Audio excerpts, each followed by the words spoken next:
En ese que estuvo Cavaleri, en ese estuvo, en el preolímpico. Y Curicó tenía 2 jugadores en el preolímpico. Toma, ¿qué te pasa? Mira, ¿Ah? mira. Con 2 selecciones diferentes. Teníamos 2 jugadores con 2 selecciones diferentes. Era una especie de Chelsea, de Liverpool. Claro. Ahí yo todavía me acuerdo el Zlatan del Maule también, que se hizo famoso ahí en Curicó. El Zlatan del Maule, sí, el Batistuta del ¿Cuál era Maule ese? también. El Zlatan del Maule era Churín, Diego Churín. Churín. Y el Batistuta del Maule era César Díaz. El Batistuta del Maule. César Díaz se aburrió de hacer goles, ¿eh? También, pues, metió 7.000 goles. No, y hablando de Vargas, de fútbol. ¿Gabriel Vargas?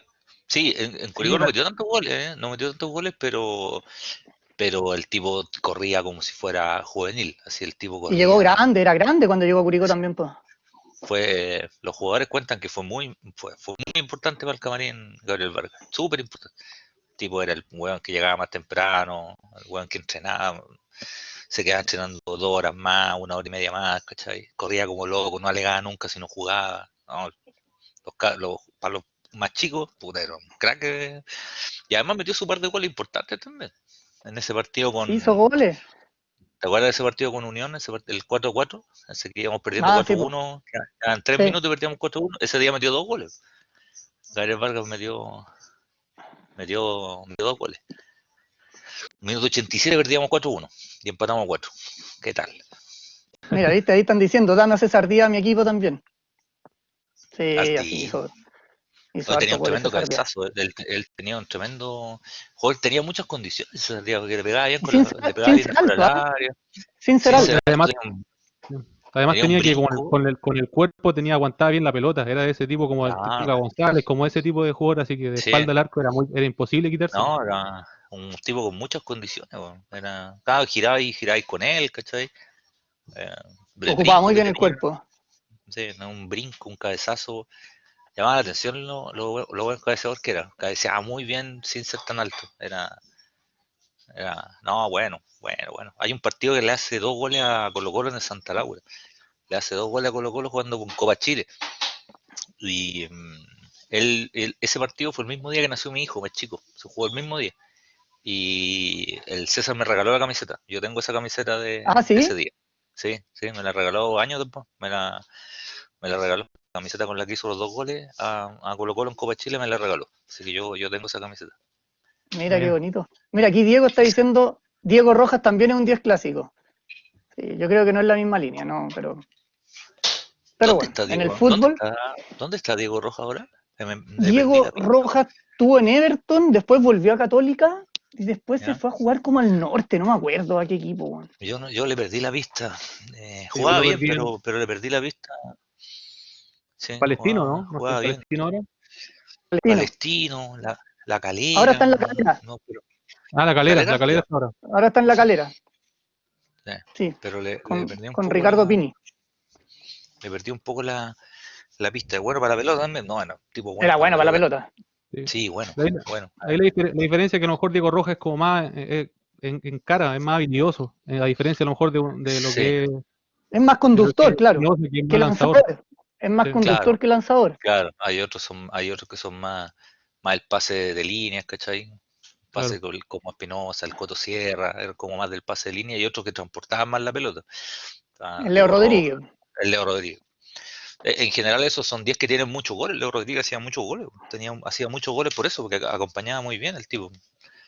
Acompañaba bien, definía bien, tenía potencia física.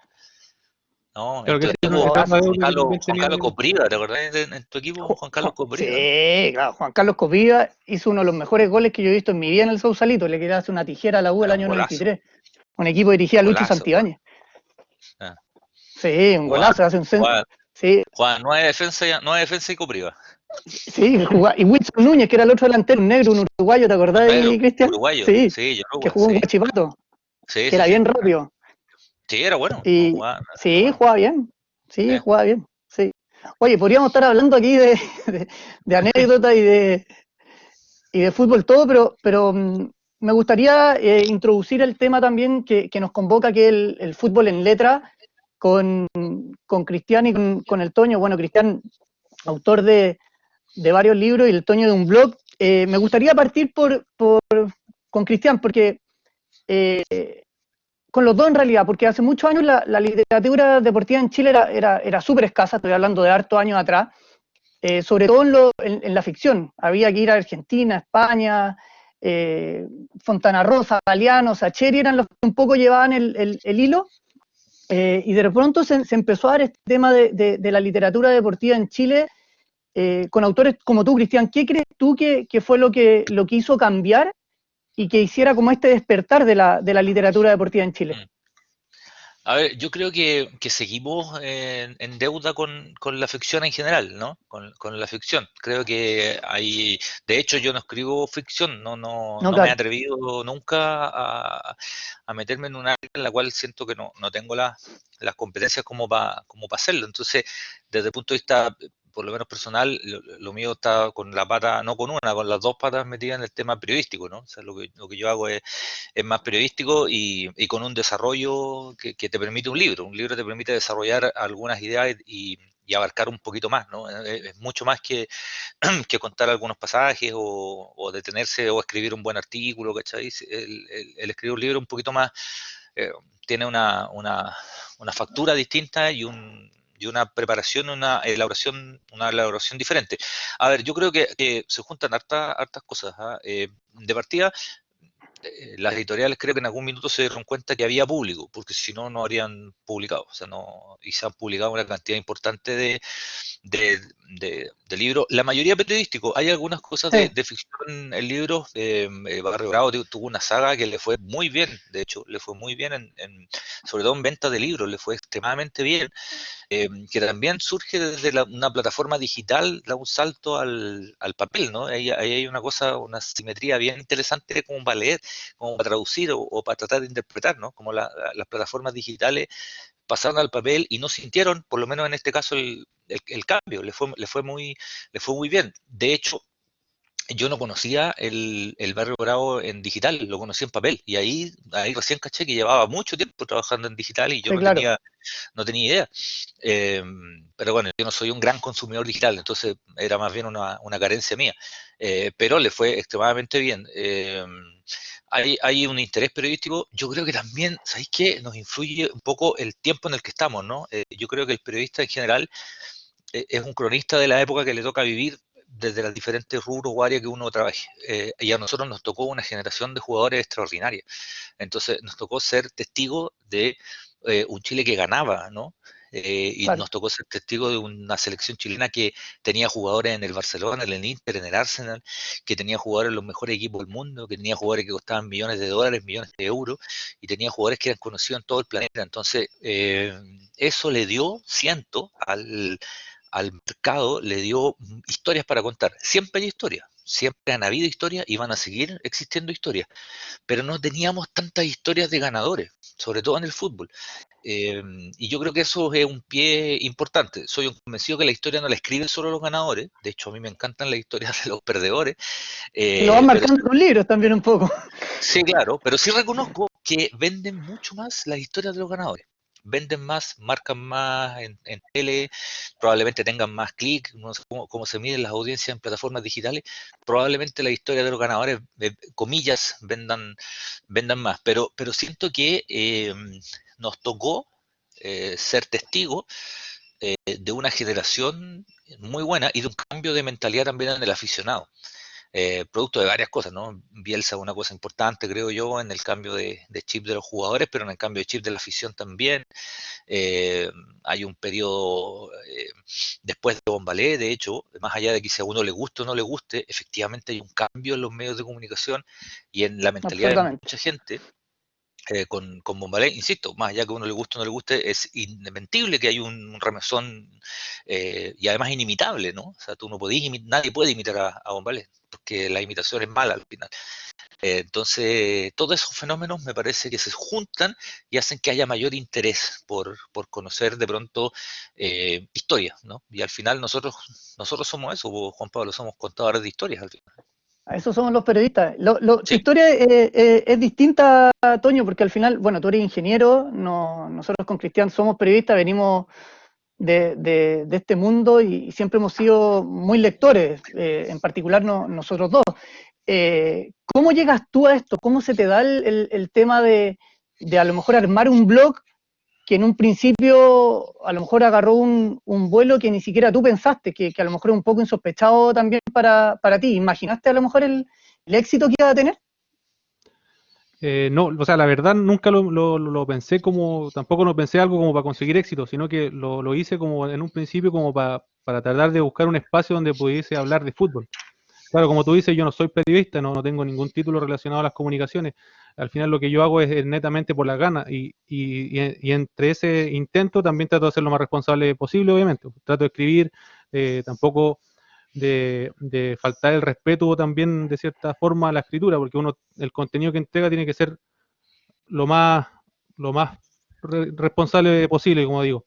Y claro, ahí al final me agarro lo que dijo Cristian, que hay figuras que nos sirvieron un montón, que fueron, por ejemplo, lo que genera Charles Arangui, lo que genera Matías Fernández, son personajes que por algún motivo u otro en el ámbito de las redes sociales generan un montón de cosas. Claro, si lo calculamos por me gusta, por ejemplo, no sé, Charles Arangui o Matías Fernández son las figuras más fuertes. O sea, pase lo que pase, Matías Fernández sigue provocando cosas y eso es algo que es difícil de explicar. Puede ser también porque la generación que vio a Matías, que es la generación del 2006, que a lo mejor se quedó con esa imagen del Matías que todos soñábamos con verlo como el mejor futbolista del mundo, nos quedamos con esa imagen y se mantuvo por el tiempo. Y de esa cosa uno se fue agarrando, o sea, uno va al momento de contar historias, estos personajes obviamente ayudan un montón. Oye, Toño, y así como decía Cristian del tema de Roberto Meléndez, de Barrio Bravo, ¿no te ha dado a ti a lo mejor el bichito por saltar al papel? Mira, ahora lo tengo, o sea, últimamente lo he pensado harto y me pasa que, por ejemplo, Barrio Bravo, que lo conozco y lo sigo porque también compartimos lo mismo que desde la plataforma digital que empezamos a hablar de fútbol, escribir de fútbol. Yo no me sirve mucho, o sea, no sé mucho escribir de la ficción. Casi todas mis historias son más que todo anécdotas, vivencias mías o de algún compañero o algo que escuché y yo lo empiezo a tratar de a lo mejor de escribirlo de alguna manera más interesante o más atractiva. Por ahí puede ser que me interese escribir algo como en base a alguna experiencia, algún hecho del fútbol, pero escribir, por ejemplo, historias de ficción me cuesta, no me atrevería a escribir algo porque, como te digo, también me gusta ser responsable, entregar un contenido que sea interesante primero, que sea entretenido y que también a mí me deje satisfecho. Y en tu caso, Cristian, porque trabajaste muchos años en el Mercurio, te tocó cubrir, bueno, la selección, eventos súper importantes, después te fuiste a Chilevisión. Siempre te gustó y te apasionó el tema de escribir, pero nunca publicaste. ¿Cuál fue el paso? ¿Qué te llevó a publicar tu primer libro y además de un hecho que quedó marcado para todos, como el Mundial del 2014? Sí, el primer libro, el Minuto 119 se llama, que mucha gente le dice el palo Pinilla al libro, ¿no? Porque el Minuto 119 es el día minuto en que Pinilla, pero en rigor no se llama el palo Pinilla, y me ha pasado, ¿no? Hay gente que, oiga, fue a comprar su libro, el palo Pinilla, pero si no se llama así, pues se llama, estoy pensando en hacer una nueva edición y cambiarle el nombre. A ver, yo estudié periodismo para escribir, yo eso quería hacer, y eso es lo que quiero hacer. O sea, a mí lo que más me gusta hacer es leer y escribir, en ese orden, digamos. Entonces, siempre tenía esa cuestión muy metida y no me había atrevido, básicamente, tampoco me habían ofrecido nada, pero no me había atrevido a dar el paso. Y ahí ocurrió una cuestión muy divertida, porque yo fui al Mundial a cubrirlo y empecé a anotar todo lo que se me ocurría o lo que veía lo anotaba, y muchas de las cosas, yo lo fui a cubrir para Televisión y para Radio ADN, no me cabían en los informes, po. Estas cosas chicas, Claro. medias anecdóticas que de pronto no son la noticia global y en 2 minutos y medio no alcanzaría a contarla. Entonces yo anotaba todo y quedé con un montón de material, y cuando volví yo le escribí a todas las editoriales que encontré. Escribí ofreciendo un proyecto de libro. Y Planeta fue la única que me contestó, pero lo divertido del tema es que Planeta no me contestó el correo que yo había enviado, sino que Planeta, por su parte, quería escribir un libro sobre el Mundial y le habían preguntado a dos colegas, Armando Silva y Rodrigo Astorga, le habían preguntado si conocían a alguien que había ido al Mundial y que ellos creyeran que podría escribir un texto, y ellos les habían dado mi nombre. Entonces se cruzaron, Ah, ¿cachai? Se cruzaron los intereses y fue muy divertido porque llegamos, ya, hagamos esto ya. Y pasaron 6 días y yo el libro lo tenía escrito. Entonces de la editorial me dijeron, ¿estáis weando? ¿Cómo lo tener escrito? Yo dije, es que tengo todo, es que ya tenía todo reporteado, me faltaban un par de cosas que les reporté acá. Y como tú bien sabes, Juan Pablo, una de las buenas cosas que tiene la escuela del diario, de este diario de papel, que hoy día pasa por una crisis gigante, es que te obligan a escribir muy rápido, ¿no? No, y uno reportea y ya lo tiene todo en la cabeza escrito. Lo tenía escrito, lo tenía escrito. Entonces Claro. es una súper buena escuela, es una súper buena escuela. Yo siempre digo que periodísticamente yo tengo una sola virtud, una, que es que escribo rápido. Escribo muy rápido, pero así brutalmente rápido. Me demoré 6 días en escribir el libro, y no porque yo sea, sino porque escribo rápido nomás, pues, ¿cachai? Y como bien Claro. dices tú, Juan Pablo, en el diario uno está acostumbrado a eso porque siempre está atrasado. En el diario siempre está atrasado. Llegaste, está atrasado. Siempre está Claro. atrasado. Entonces tenéis que armarte el artículo de repente en el auto, lo veníamos escribiendo, lo veníamos anotando y nos sentamos en 10 minutos teníais 2 páginas, ¿cachai? Entonces, bueno, así salió el primer libro, como le fue bien, yo ya tenía la idea de Gary, que es el segundo. Ya tenía la idea, pero la desarrollamos después de terminar, evidentemente, el primero, pero ya tenía la idea y como resultó la primera, ahí yo metí la punta para el segundo y me dijeron que bueno, y ahí ya. Pero es un libro totalmente distinto porque también Es distinto. es más de perfil, es más de una escritura totalmente distinta también. O sea, yo el libro que yo quería hacer era Gary, primero. Es el libro que yo quería hacer primero. Pero dije, hay que entrar con algo más coyuntural, con algo más noticioso, si se quiere, y el Mundial había terminado recién. Y yo decía, esto me puede servir como plataforma para que después entrara Gary con un poquito más de peso, y además me servía a mí porque nunca había escrito un libro, entonces quería cachar un poco los errores que cometía, ¿cachai? Cuánto me demoraba, la estructura de trabajo era diferente, el perfil es diferente, Sí. pero el de Gary Implica mucho más reporteo también. mucho más, y el producto yo creo que es mejor. De hecho, yo creo que Gary es mejor libro que el primero. Creo que es un mejor libro que el primero, porque también requiere más, como más peso, más reporteo, como más historia y todo. Y ahí yo tuve mucha suerte, porque el libro de Gary sale justo antes de la Copa América del 2015, pero justo antes. Sí. Y ahí tuve evidentemente suerte porque Chile gana la Copa América. Entonces, todo lo que era selección era un boom, ¿cachai? Y Gary es un gran personaje. O sea, Gary es un personaje increíble, así, un personaje para contar su historia, increíble, increíble. Mira, por Sí, acá me llega la primera pregunta al chat. Uh-huh. Nos dicen, Cristian, ¿qué otro jugador o personaje de fútbol encuentras atractivo para escribir? Montones, pues. O sea, es que, ¿sabes qué? De muchos se han escrito. Una de las razones por la cual yo quería hacer Gary era porque no se había escrito mucho. Pero de Vidal ya se había escrito, de Alexis también se ha escrito. Yo tengo muchas ganas de escribir de Claudio Bravo, pero me ha costado. Muchas ganas de escribir de Claudio Bravo, pero me ha costado.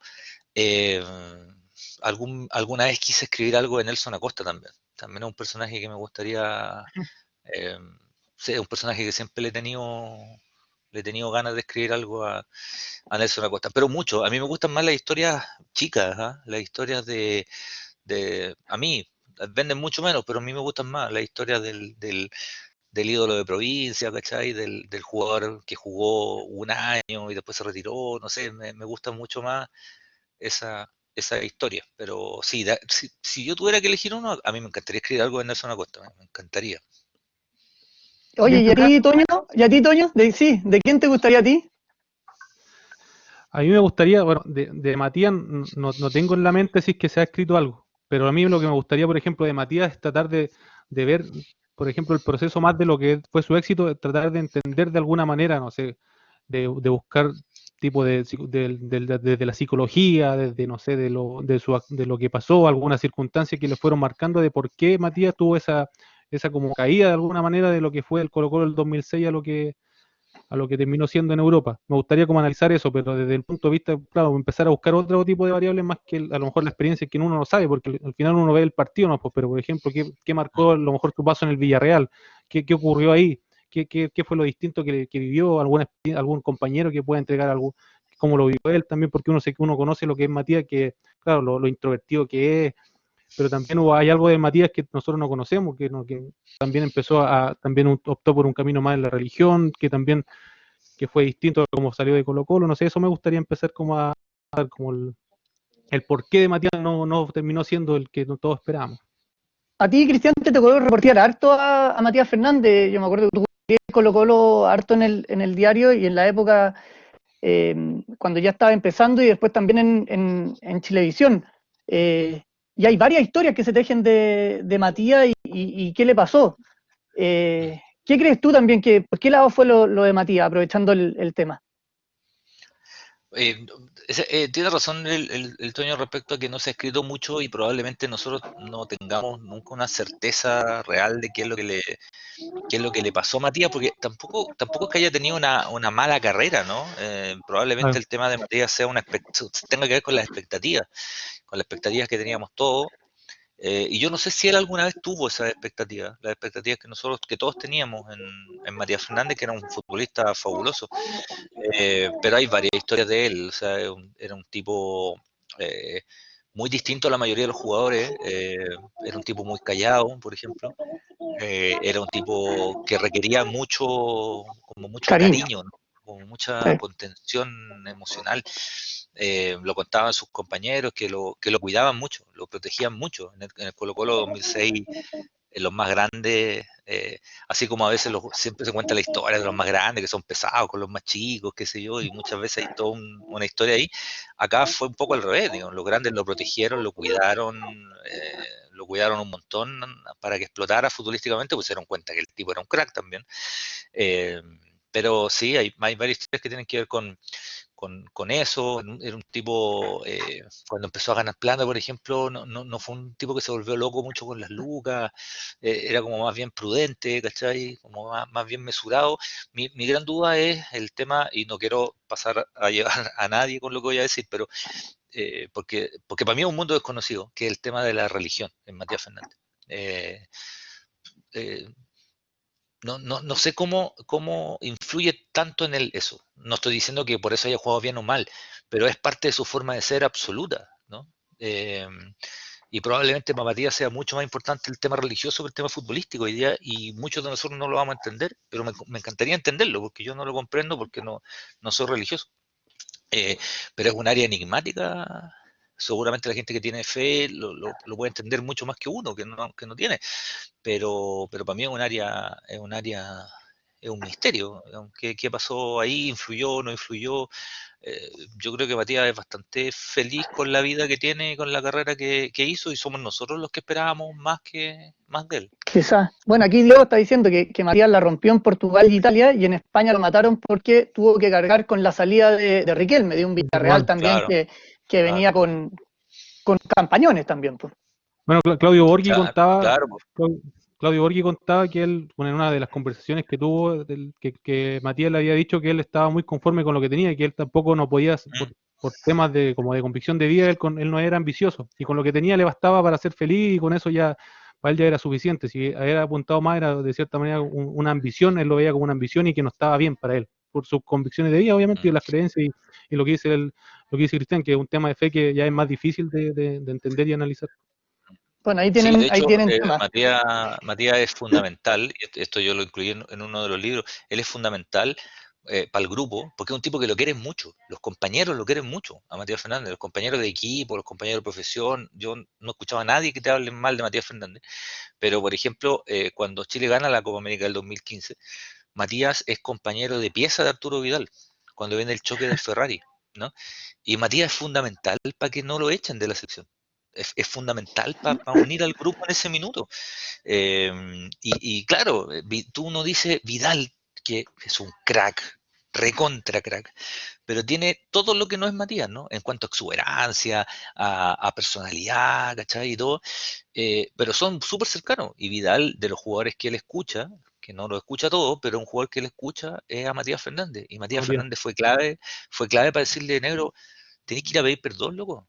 Tenéis que ir a pedir perdón ante todo Chile, weón, de la que te mandaste, ¿cachai? Y a su vez, Matías es muy importante para que el grupo lo acepte de vuelta a Vidal. Loco, nosotros no podemos tirarlo a los leones a Arturo.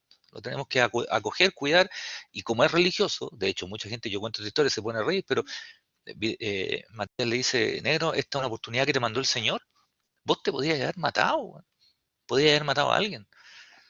Y saliste y está ahí impeque, no mataste a nadie. Esta es una oportunidad. Y eso fue muy importante para que Vidal recapacitara en parte y para que el grupo también acogiera a Arturo. Algunos compañeros lo querían matar a Vidal después Sí, po. del accidente del Ferrari. Entonces, eso tiene Matías Fernández. Tiene esas Sí. cosas tan especiales. Mira, aquí dice Jorge, dice que cuando Matías Fernández quedó fuera de Brasil 2014, salieron muchos del equipo a comentar la gran baja que iba a ser, y no solo por el tema futbolístico, que a lo mejor reafirma un poco lo que dices tú, pues, Cristian. Le hicieron un pasillo, ¿se acuerdan que le hicieron un pasillo Sí. para Sí, despedirlo, Y claro, ahí Matías tomó una decisión que probablemente otro jugador no habría tomado. O sea, él podía haber jugado un mundial, lo podía haber jugado lesionado, lo podía haber jugado a media máquina, pero él dijo, no, yo me voy a operar. Sampaoli le costó, no sé si se la Claro, con perdonó, toda de la hecho. situación después. no, yo creo que no. Yo creo que no se la perdonó porque No. tenía el ejemplo de Vidal, que es todo lo contrario, que Vidal arriesgó su carrera entera por jugar el mundial del 2014, y Matías dijo, compadre, estoy lesionado, no puedo jugar, le voy a ocupar la plaza a un compañero mío que está en condiciones. Y se restó, ¿cachai? Una cuestión, pero sí, es un jugador para el grupo muy importante, además de ser un estupendo jugador. Y como decía alguien por ahí, claro, uno dice, no, es que Matías no fue lo que fue. Matías no tuvo una mala carrera tampoco, ¿ah? No Sí. pensemos de que No. fue tuvo 10 años en Europa. No es fácil estar 10 años en Europa, 8 años en Europa no es fácil, o más incluso. Oye, acá nos llega una pregunta, Cristian.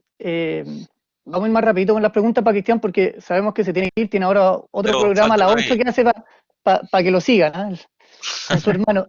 Dicen, ¿cómo fue escribir el libro de Bombalé? ¿Fue muy complicado? ¿Y qué te llevó a escribir el libro de Bombalé? Eh, eh, a ver, yo cuando Bopal estaba vivo, yo nunca tuve una buena relación con él, de hecho. Eh, Ahora eso da lo mismo, en definitiva, pero ¿por qué lo cuento? Porque había gente que no me quiso hablar en el libro porque pensaron de que yo iba a liquidar a Bombalé en el libro, ¿no? Y yo no pretendía hacer eso, y de hecho no hice eso, no es ese el resultado.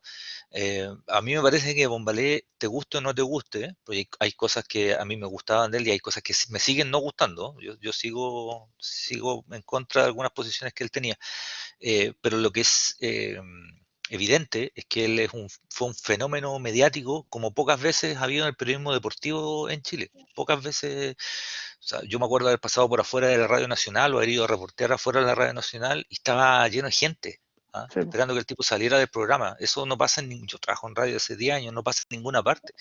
¿O crees que hay gente afuera esperándome a mí para aplaudirme? No hay nadie, sino eh, había gente que lo esperaba para, para sacarse foto con él, para aplaudirlo. Había una barra, ¿cachai? Bueno, Eh, esa barra iba a los partidos de la Gabriela Mistral, cuando él dirigía en el claro, fútbol universitario. claro. Entonces, independiente de la forma y el fondo, porque, insisto, hay cosas en las que yo no estaba de acuerdo para nada, era también un fenómeno mediático pocas veces visto, entonces lo quería abordar. Y cuando empecé a hacer la entrevista, cambiamos el formato del libro, porque yo quería hacer otra cosa. Y cuando iba haciendo la entrevista, encontraba que eran muy buenos los testimonios.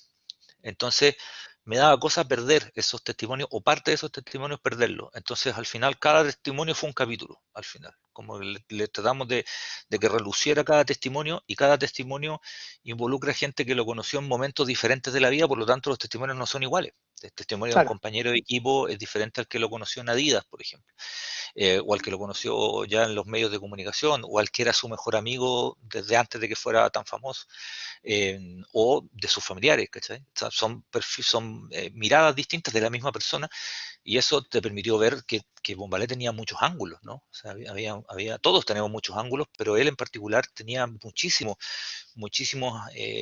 ángulos, y bueno, su final es muy trágico, ¿no?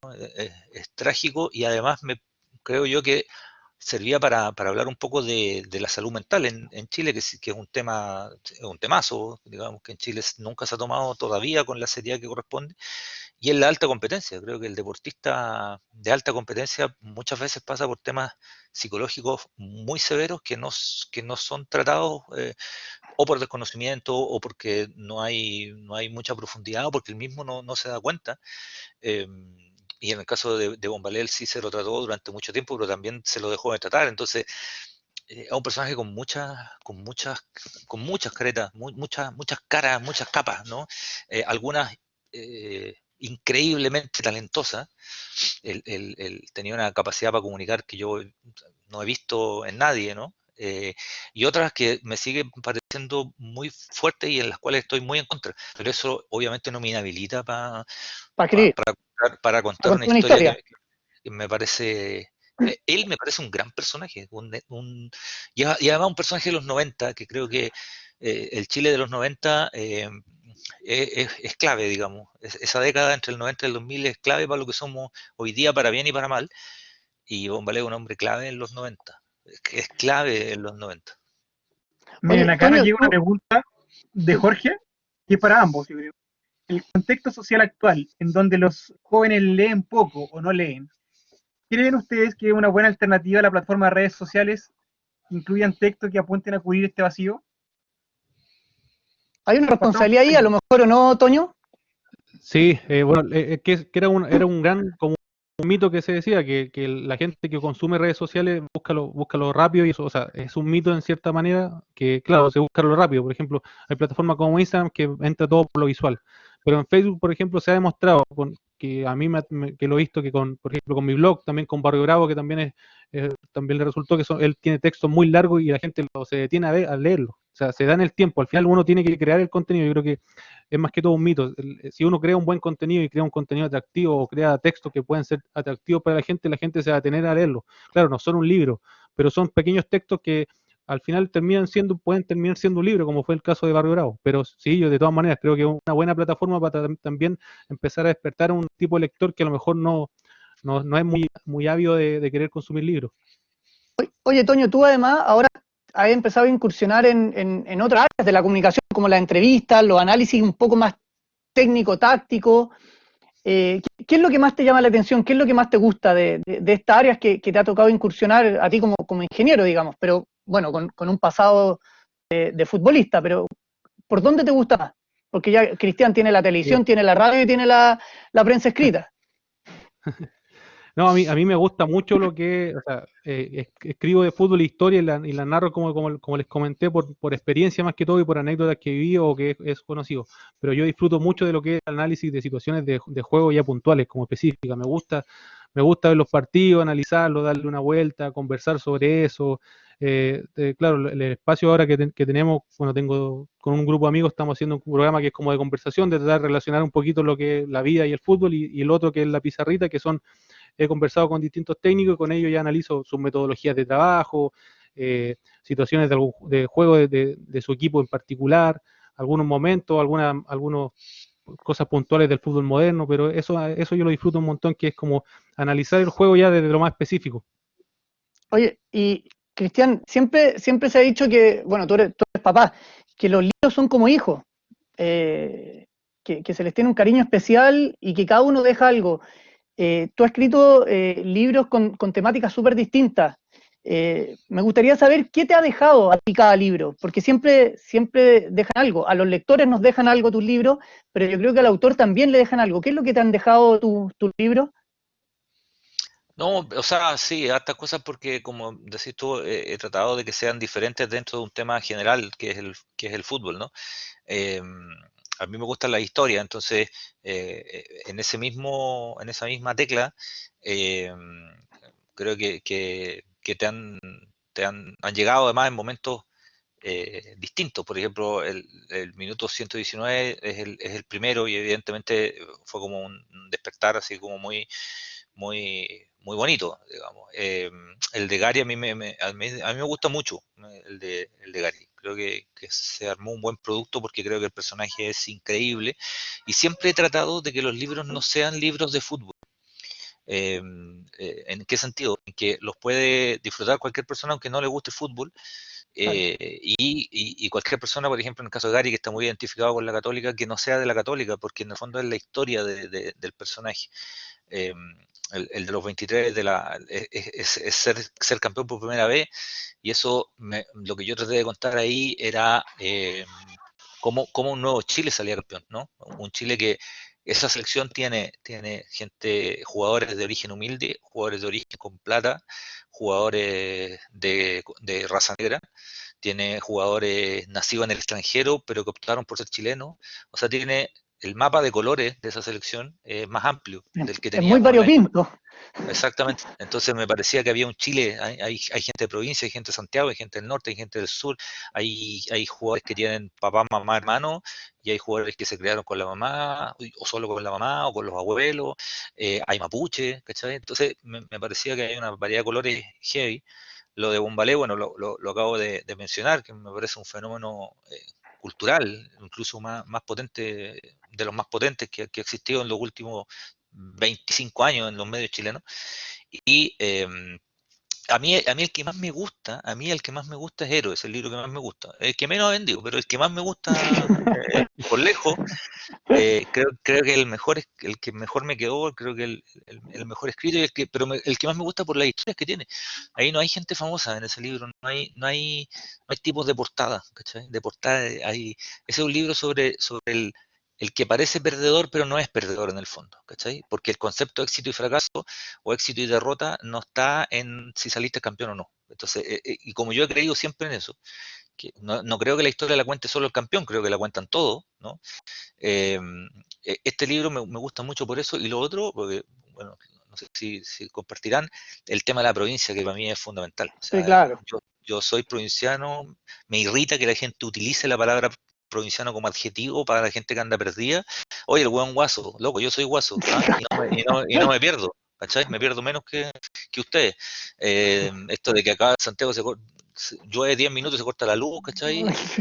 En otros lados llueve 3 semanas y no pasa nada. Entonces la provincia, el orgullo de la provincia está también en Mira, este libro, aquí por eso precisamente incluye cosas de Curicó.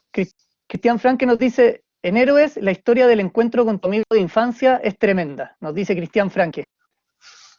Sí, esa historia es increíble. Voy a hacer un spoiler cortito. Era un compañero de El curso de compañero de nosotros. colegio. Sí, Claro, compañero de curso que lo hacían pasar para sacárselo del colegio, porque así lo hacían pasar, porque era mucho más grande que nosotros, había quedado repitiendo 5 veces, y no por flojo, sino porque él tenía un problema de aprendizaje, que hoy día lo habrían detectado, pero en ese tiempo no, pues, le ponían puros 4 más un 7 en educación física, y él pasaba de curso, y Millar termina mendigo en la calle, sí. y se muere de frío, ¿no? Se muere de frío en la calle, y yo me lo encuentro un poco antes de que él se muera, y me acuerdo que estaba yo con mi hijo, y mi hijo se asusta cuando lo ve. Le digo, Matías, este era compañero de curso mío, ¿cachai? Yo vengo de ahí mismo, ¿no? Éramos vecinos. Eh, y el único momento en que él es feliz en su vida, es cuando juega a la pelota, porque tuvo una Claro, vida de cuando juega. mierda. Él tuvo una vida de mierda, le tocó una vida. Uno tiene suerte, yo tengo suerte, ¿cachai? Puta, tengo buen papá, buena mamá, buena familia, puta, no sé, estudié, ¿cachai? Pero hay gente que no tiene, la mayoría de este país no tiene suerte, no tiene esa suerte, la mayoría de este país. Sí. Entonces, el único momento de felicidad de Millar era cuando jugaba a la pelota. Eh, y bueno, el libro está dedicado a él también. El libro, en un Sí, fondo, claro. es el libro de mi amigo, enmarcado en él, que falleció hace hartos años. Y de hecho, cuando él muere, nosotros no sabemos que se muere. Lo supimos meses después, porque el cuerpo estuvo ahí en la morgue sin que nadie lo reclamara, ¿cachai? Fue una cuestión muy heavy. Oye, mira, para ir ya vamos a tener que despedir a Cristian, pero hay una pregunta que nos hace Cristóbal Valencia, que dice que el libro de Gary Medel lo leí en una noche, me atrapó. En ese sentido, dice, ¿qué diferencia hay entre la narración en un medio y en un libro? En un libro uno puede desarrollar más ideas, uno puede soltar la mano, como digo yo, ¿no? Porque el libro tampoco es redacción periodística nosotros lo sabemos, el libro no es pirámide invertida, como le digo a los alumnos, no, pues, No es lead, no es lead. no es líder, epígrafe, y entonces uno puede contar una historia con un poquito más de mastique, y los capítulos tienen relación uno con otro. En la tele tenéis que contar todo en 3 minutos. Eh, la tele tiene muchas cosas buenas, por supuesto. De hecho, la mayoría son buenas, pero es heavy que tú entrabas al estudio y te decían, Cristian, rapidito, porfa, que estamos atrasados. Y todavía no había empezado. Entonces digo, puta, La radio es muy bacán también para desarrollar ideas, muy o sea, es fabulosa, es magnética la radio, la cagó así, ¿no? Así radio no quería dejar de hacer nunca más. Yo solo había escuchado como lugar común 1000 veces y no sabía, hasta que empecé a trabajar en radio y de verdad te sentás ahí y no te querías ir, ¿cachai? O sea, de verdad es increíble. ¿Sí? Y el libro, claro, a mí me gusta más escribir, entonces a mí que hablo menos de lo que leo y escribo, para mí era una plataforma. Y yo siempre pensé, el libro Gary siempre lo pensé para que alguien lo leyera rápido, fíjate. Y es bueno lo que él dice, porque sabéis que yo leo mucho en el metro y en la micro, leía mucho. Sí, po. Entonces, si había algo que me cargaba era dejar los capítulos a la mitad. Entonces, tiene muchos capítulos ese libro, pero ningún capítulo es muy largo, ¿cachai? Entonces, yo siempre pensé que en media hora alguien leyera 2 capítulos. 20 minutos que andáis en metro, 25 minutos leyerais 2 o 3 capítulos y no te perdierais y siguierais con el hilo después. No tanto como para que lo lean una noche el amigo, que me parece que se excedió, pero la idea siempre fue hacer como algo más digerible y en eso sí te sirve la tele, ¿cachai? O sea, vais juntando ciertas cosas. La tele te sirve como para optimizar también y sintetizar a veces algunas cosas que son muy largas, las tenéis que sintetizar y bueno, en esa ensalada de cosas uno trata de meterle su cosecha también. Oye, se nos pasó volando. Yo quiero preguntarle al Toño si puede seguir unos minutitos, pero lamentablemente tenemos Sí, no. que despedir a Cristian. Bueno, Cristian, te mando un abrazo enorme. Tú sabes todo el cariño que te tengo. Te agradezco mucho que puedas haber estado y yo creo que la conversación da de todas maneras para hacer una segunda parte en un tiempo más. Así que te mando un abrazo y todo mi cariño. No, un abrazo para todos los que están conectados, para el Toño, para ti, Juan Pablo, para Lucho, que hablamos en la tarde también. Así que, nada, pues si se puede, otra vez, feliz de la vida, total. Ahora en cuarentena no tenemos mucho que hacer, así que, eh, pero bueno, nos debemos una juntada cuando esto se acabe, Juan Pablo. De todas maneras, amigazo. Un abrazo grande y saludos al hermano Cuídense. y al chico Díaz. Y al chico Díaz, vamos con el chico Díaz ahora, mató. Chao, Dale, Cristian. abrazo. Chao, Chao, chao. cuídense. Chao. Oye, Toño, seguimos aquí, mira. Nos Dime. pregunta Manuel Alarcón si has pensado en extrapolar tus relatos de fútbol a quizás otras disciplinas. ¿Hay alguna otra disciplina que te llame la atención? Sí, lo he pensado, lo he intentado, pero también vuelvo a lo mismo. Me gusta ser muy respetuoso de tratar de que lo que yo diga lo diga con cierta seguridad y a lo mejor incluso como la autoridad de conocer o de saber lo que estoy hablando. Y de repente hablar sobre deportes que yo no manejo, me siento un poquito, me declaro incompetente, como se dice, pero claro, me gustaría. Hay deportes que lo miro desde la afición. El tenis me encanta, desde chico siempre lo he consumido. Hay deportes también que uno va conociendo en el camino, pero describir me da un poco de temor por lo que te digo, porque me gusta hablar desde algo que domino. Aquí tenemos otra pregunta de Jorge. Dice, Toño, ¿cuál es la razón por la que tú crees que tus relatos o historias han tenido tan buena aceptación entre la gente en las redes sociales? Mira, Es difícil hablar de uno, ¿ah? ¿Y sí, por qué uno tiene éxito? Es difícil. es difícil, pero yo sí, o sea, si tengo que como resumirlo en algo, creo que la mayor cantidad, o sea, lo que trato de generar como contenido tiene una visión bien positiva.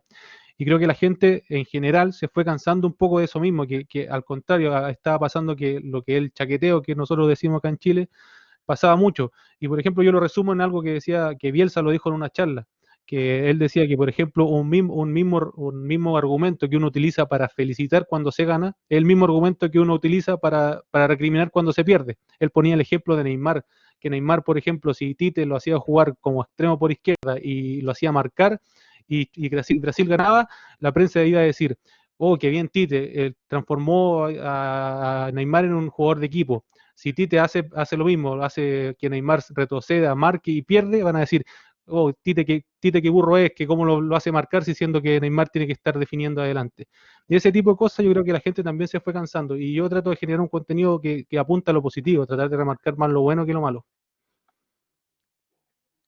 A mí Oye, me ¿y quedó una cómo? pregunta, Dime, me quedó dale una Luis. pregunta dando vuelta. ¿Cuál es el sentido del análisis de la pizarrita? ¿Eso por una satisfacción personal o para que la gente realmente aprenda? Porque algo más específico, algo más técnico. Sí, no, bueno, De lo primero es, claro, como les dije antes, hay un gusto personal también por querer aprender y de esa misma manera y generando un poco más de cultura futbolística también a gente que también le interesa. Creo que el consumidor de fútbol también le interesa hablar mucho de fútbol, está bien exigente. Yo creo que de repente uno lo mira, se ha cometido el error desde los medios de mirar un poco bajo el hombro al consumidor de fútbol, y el consumidor de fútbol le gusta hablar de fútbol, o sea, de lo que pasa en la cancha, de que ver un partido y que el comentarista de fútbol te hable efectivamente de lo que está pasando dentro de la cancha, que los movimientos, cómo el técnico también intenta trabajar en la semana para apuntar una jugada X, cómo también se desarrolla en esa jugada. Yo creo que para mí me interesa generar esa misma cultura futbolística, yo de paso también aprender, y que la gente que está cerca, que en la pizarrita va a encontrar ese lugar. Aquí Jorge Soriano también nos pregunta, dice, Toño, ¿cómo definirías al seguidor de tus programas? ¿Quién es el que te sigue a ti, Toño? Es difícil definirlo, pero creo que va por ese lado. O sea, hay dos tipos. Uno que el que busca la narración, la historia, que me ha seguido por esa historia y anécdotas que he ido contando, los relatos que he tratado de ir consiguiendo en el tiempo, y el otro que el que busca también un contenido más específico de repente después de un partido, a lo mejor buscar un análisis de un partido, va por ese dos lados. El que busca también, el que se quedó con la historia y la narración, que también a veces me lo piden y me dicen que cuando no lo escribo en mucho tiempo, porque de repente uno tampoco tiene los tiempos como para escribir a lo mejor un texto un poco más largo y un poco más llamada mejor producido también, y el otro tipo público, el que busca ya algo más, un desarrollo de un análisis ya específico del juego. Oye, Toño, ¿y cómo vas tú en la elección de tus entrevistados? Porque, bueno, te hemos visto que has entrevistado también personajes súper distintos entre ellos mismos. ¿Qué es lo que te lleva a decidirte por uno u otro para entrevistar? En lo que es el programa que estamos teniendo con un grupo de amigos, que le aprovecho de mandar un saludo, el Cortita y el Peque, lo hacemos los miércoles a las 9. Ese tratamos de buscar personajes que intenten entregar algo más que del fútbol, también el mensaje de vida que ellos puedan entregar, que son hemos tratado de buscar personas que estén obviamente relacionadas al fútbol, pero ya con una carrera ya hecha, con grande experiencia a su espalda, cuestión de que nos puedan entregar un mensaje más allá del fútbol, o sea, que el Vida Pasión Fútbol también sea ese reflejo que yo también siempre he intentado buscar, que era mucho lo que decía Cristian, que al final uno, claro, el vehículo el vehículo del balón y el fútbol, obviamente, pero lo que te entrega el fútbol como vida, como vínculos sociales, va mucho más allá que lo que uno se imagina. Que es fútbol, como dicen algunos, ¿no? El Mati Febre debería decir. Sí, bueno, Matías, que bueno, tú también lo conoces, así que le damos el saludo. Pero claro, Sí, la idea es buscar invitados que te puedan dejar algo, alguna experiencia, alguna entrega, algún mensaje que te pueda quedar dando vueltas después. Oye, Toño, ya, bueno, para ir terminando, se nos ha pasado volando. Tú también cuentas historia, aparte de los análisis y todo. Supongo que también de niño o de más chico tuviste algún ídolo del que te gustaría escribir. ¿Quién es ese como ídolo de infancia que a lo mejor del que te gustaría escudriñar un poquito más? Yo soy de la generación que creció viendo a Zamorano y Salas, o sea, es el del primer Mundial de Francia 98, yo ahí tenía 10 años.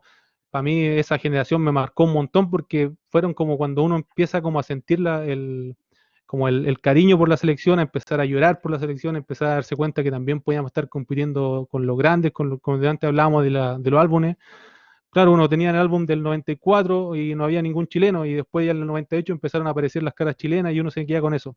Zamorano Sala, claro, son historias a lo mejor súper sabidas, pero si a mí me encantaría en algún momento poder conversar con un personaje como ellos dos, sería un regalo, y poder escribir algo de ellos aún más, o sea, entrar un poquito en su vida, saber alguna anécdota, como te digo, claro, bien parecido a lo que hace Cristian, con lo que lo hizo con Gary Medel, a lo mejor poder llegar a algo así con uno de esos personajes que fueron ídolos para mí, ídolos de infancia y de muchos, sería un sueño. Eso te gustaría quizás. Sí, sí. Sí, bueno, Bueno, ahí, por eso te decía que para el libro creo que me cuesta atreverme por eso mismo. Ahora tengo una idea en mente y quiero empezar a trabajar ya en eso, y ahí empezar también porque me gusta hacer el hecho de ser responsable con lo que quiero entregar. Tampoco entregar algo por entregarlo, no me parece. Creo que tenemos que ser el contenido que se tiene que entregar, porque como tampoco yo soy periodista, no soy profesional de esto, no me gusta ser responsable por eso mismo. bueno, Toño, te quería agradecer enormemente el tiempo que te diste para estar con nosotros, para compartir tus experiencias también con nuestros estudiantes. Un millón de gracias. Espero que a lo mejor nos podamos juntar otra vez para seguir conversando de fútbol. Aquí a lo mejor hubo algunos que se incorporaron después, pero los primeros 20 o 25 minutos estuvimos hablando de anécdotas, de todo, sin haber partido la conversa. Así que por eso te quería agradecer, Toño. Sí, no, cuando quieran. Yo feliz de, como te dije, feliz de hablar de fútbol. Qué bueno que existen estas instancias para los alumnos porque, bueno, en estos tiempos de pandemia es bien difícil como tratar de abstraerse de todo lo que genera el coronavirus, así que este tipo de situaciones, de conversar un poquito, de distraerse y sobre todo de hablar de algo que a todos nos gusta, sirve un montón, así que yo siempre disponible para cuando quieran.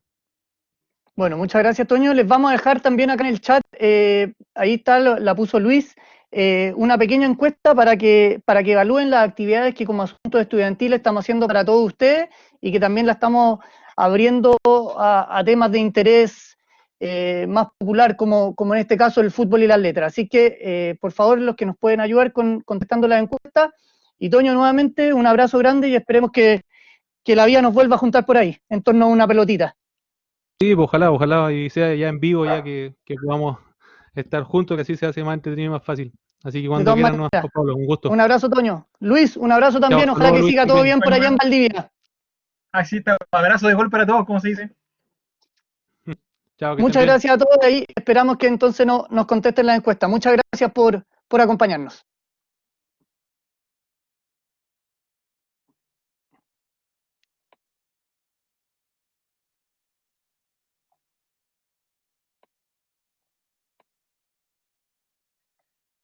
Siempre es poco el tiempo para hablar de fútbol, ¿eh?